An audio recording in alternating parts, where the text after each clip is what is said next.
ఓం మహాగణాధిపతయే నమః. ఓం గురుభ్యో నమః. ఓం శ్రీమాత్రే నమః. పరమేశ్వర స్వరూపమైనటువంటి జ్యోతిష, వాస్తు మరియు ఇతర అనేకమైనటువంటి శాస్త్రములను మనకు అందించినటువంటి మహర్షులకి నమస్కారం.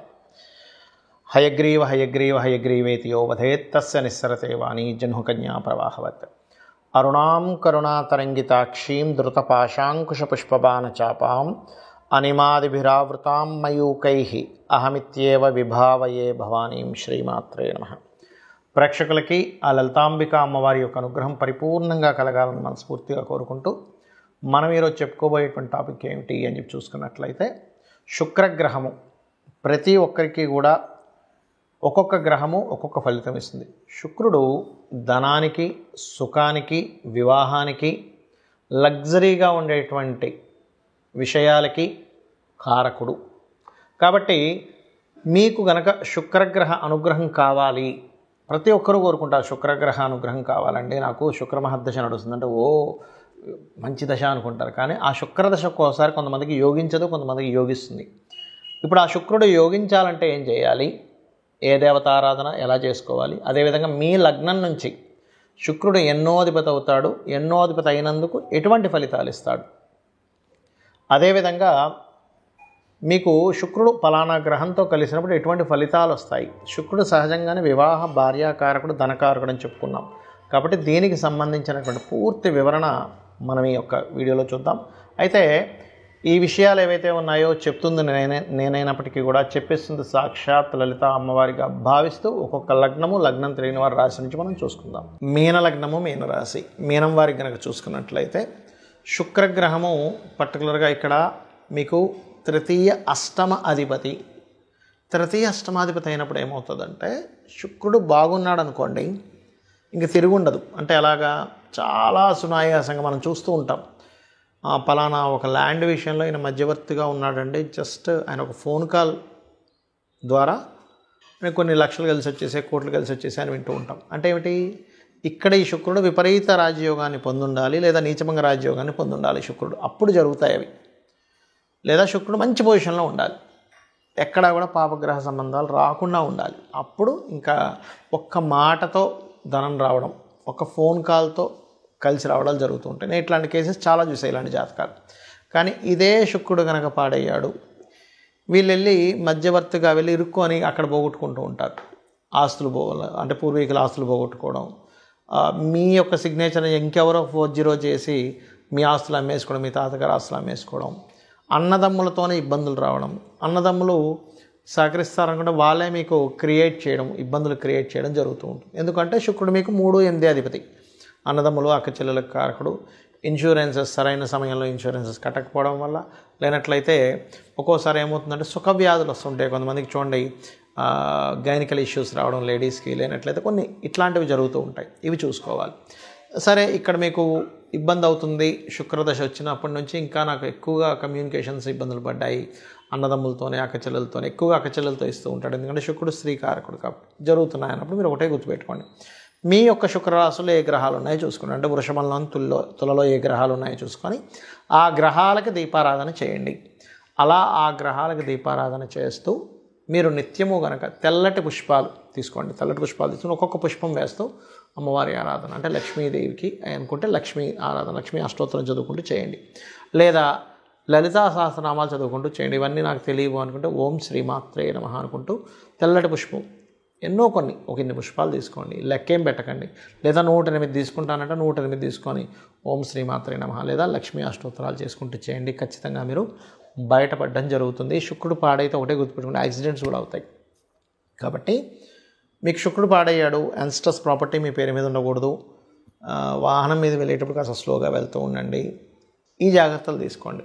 బాగున్నాడు, అద్భుతంగా ఉంటుంది. కాకపోతే బాగుపరుచుకోవడానికి కూడా ఈ తెల్లటి పుష్పాలతో అమ్మవారిని ఆరాధించడం ఖచ్చితంగా దోషం పోగొడుతుంది. చాలామందికి శుక్ర సంబంధించినటువంటి మహాదశలు వచ్చినప్పుడు యోగించదు. ఎందుకు యోగించదో కూడా చెప్తా ఇప్పుడు నేను మీకు. శుక్రుడు గుర్తుపెట్టుకోండి, శుక్ర రాశుల్లో ఏదైనా పాపగ్రహాలున్నా, చాలా ఇన్డెప్త్ సంబంధించిన విషయం ఇది. శుక్ర రాశుల్లో పాపగ్రహాలున్నా, శుక్రుడిని పాపగ్రహాలతో కలిసిన శుక్రదశ యోగించదు. అప్పుడు మనం ఏం చేయాలి అంటే చాలా సింపుల్. ఏ గ్రహాల ద్వారా అయితే ఆ యొక్క రాశులు ప్రభావితమయ్యాయో ఆ గ్రహాలకు సంబంధించినటువంటి దానము లేదా దేవతారాధన చేసుకోవాలి, గుర్తుపెట్టుకోండి. ఇప్పుడు ఎలాగంటే ఇది ఎందుకు ఇలా పనిచేస్తుంది అంటే చిన్న ఎగ్జాంపుల్ చెప్తా చూడండి. మీకు ఒక అబ్బాయో అమ్మాయో ఉన్నారు, వాళ్ళని తీసుకెళ్ళి హాస్టల్లో వేశారు. హాస్టల్లో వేసి చదువుకునే సమయంలో హాస్టల్లో ఉండేటువంటి రూమ్మేట్స్ కనుక కరెక్ట్ పర్సన్స్ అనుకోండి, ఇంకా బాగా చదువుతాడు, అమ్మాయి కావచ్చు అబ్బాయి కావచ్చు. అదే హాస్టల్లో రూమ్మేట్స్ ఉన్నటువంటి వాళ్ళు కనుక ఈ అబ్బాయి యొక్క చదువుని కాన్సన్ట్రేషన్ పక్క తప్పించేలాగా ఉన్నారనుకోండి, అప్పుడు పరిస్థితి ఏంటి? ఈ అబ్బాయి చదువు మీద, అమ్మాయి కావచ్చు అబ్బాయి కావచ్చు చదువు మీద కాన్సన్ట్రేషన్ పక్కకు పోతుంది. అలాగే గ్రహాలు ఎప్పుడు కూడా ఆ శుక్రరాశుల్లో ఉండేటువంటి గ్రహాలు ఏమిటో చెక్ చేసుకోవాలి, శుక్రుడితో ఉండేటువంటి గ్రహాలు ఏంటో చెక్ చేసుకోవాలి. దాన్నే PAC అంటారు, అంటే ప్లేస్మెంట్, ఆస్పెక్ట్ అండ్ కంజంక్షన్. ఇది చాలా ముఖ్యమైనటువంటిది. అలాగే శుక్రుడితో కొన్ని గ్రహాలు కలిసి ఉంటాయని మనం చెప్పుకున్నాం, దానివల్ల కూడా ఫలితాలు వస్తాయని చెప్పుకున్నాం. ఉదాహరణకి శుక్రుడితో రవి ఉన్నాడు అనుకోండి, కంబస్ట్ అయ్యాడు. ఉదాహరణకి రవితో శుక్రుడు, అప్పుడు ఏమైపోతుంది? శుక్రదశ రాగానే అన్ని స్ట్రక్ అయిపోతూ ఉంటాయి. అలా కాకుండా కంబస్ట్ అవ్వలేదు కానీ కలిసి ఉన్నారు, అంటే 8 డిగ్రీలు దాటి ఉన్నారు. అప్పుడు ఏమవుతుంది? శుక్రదశ వచ్చినప్పటి నుంచే రాజకీయంగా వెళ్ళడం కానీ, అధికారికంగా వెళ్ళడం కానీ, సంతానం మూలంగా గ్రోత్ అవ్వడం కానీ, గవర్నమెంట్ రిలేటెడ్ సంబంధించిన ధనయోగాలు కానీ జరుగుతూ ఉంటాయి. అదే శుక్రుడు చంద్రుడితో కలిసి ఉన్నాడు, అప్పుడేంటి? కళారంగ సంబంధంగా వెళ్ళడం, మాటిమాటికి మార్పులు, అంటే ఒకే దగ్గర ఉంటే మీకు యోగించదని మీరు అర్థం చేసుకోవాలి. శుక్రుడు రాహుతో ఉన్నాడు అనుకోండి, అప్పుడు విదేశీ సంబంధంగా ఆన్లైన్ రిలేటెడ్ మూలంగా ధనయోగం వస్తుంది. అయితే ఇక్కడ ఏంటంటే ఆ శుక్రుడు రాహు ఉన్నటువంటి ప్రదేశంలో ఇంకేదైనా పాపగ్రహం ఉందా ఈజ్ మోస్ట్ ఇంపార్టెంట్. అదేవిధంగా శుక్రుడు కేతు ఉంటే కనుక లక్ష్మీ గణపతి ఆరాధన చేసుకుంటూ కేతుగ్రహం దగ్గర శుక్రగ్రహం దగ్గర దీపారాధన చేసుకుంటే యోగిస్తుంది. కాకపోతే శుక్రకేతు కాంబినేషన్ అనేటువంటిది ఆధ్యాత్మికంగా వెళ్ళేటువంటి వారికి, అంటే పౌరహిత్యం చేసేటువంటి వారికి ఇబ్బంది ఉండదు. వాళ్ళకి ఆ రూపంలో డబ్బులు అనేటువంటి వస్తూ ఉంటాయి. సాఫ్ట్వేర్ రిలేటెడ్ సంబంధంగా కూడా ధనయోగం రావడం జరుగుతుంటుంది. అదే శుక్రుడు బుధుడు కలిసి ఉన్నాడు, వ్యాపారం మూలంగా ధనయోగం. అయితే ఇక్కడ బాగా అర్థం చేసుకోండి, శుక్ర బుధుడు కలిసి ఉన్నంత మాత్రాన వ్యాపారం అని వెళ్ళకండి. శుక్ర రాశుల్లో ఉండే గ్రహాలేంటి, బుధ రాశుల్లో ఉండే గ్రహాలేంటి? ఉట్టి శుక్రబుధులే ఉన్నారా, ఇంకేదైనా గ్రహం కలిసి ఉందా? ఎందుకంటే ఇప్పుడు శుక్రుడు బుధుడు కుజుడు కలిసి ఉన్నాడు, అప్పుడేమవుతుంది? వ్యాపారంలోకి వెళ్ళడం ద్వారా ఘర్షణలు వస్తూ ఉంటాయి. చాలా ఇంపార్టెంట్ ఇది, ఎందుకంటే ఒక ప్లానెట్ ఒక రిజల్ట్ ఇస్తుంది అన్నప్పుడు అది ఇంకా ఏ ప్లానెట్తో కలిసి ఉంది, అది ఏమి ఇవ్వబోతుంది, ఒక వ్యక్తి ఒక దాంట్లోకి అడుగు పెడుతున్నాడు అన్నప్పుడు ఆ అడుగు పెట్టినప్పుడు జరిగేటువంటి ఫలితాలు ఏమిటి, ఎలా ఉంటాయి అనేటువంటిది చాలా క్లీన్గా అబ్జర్వ్ చేయాలి.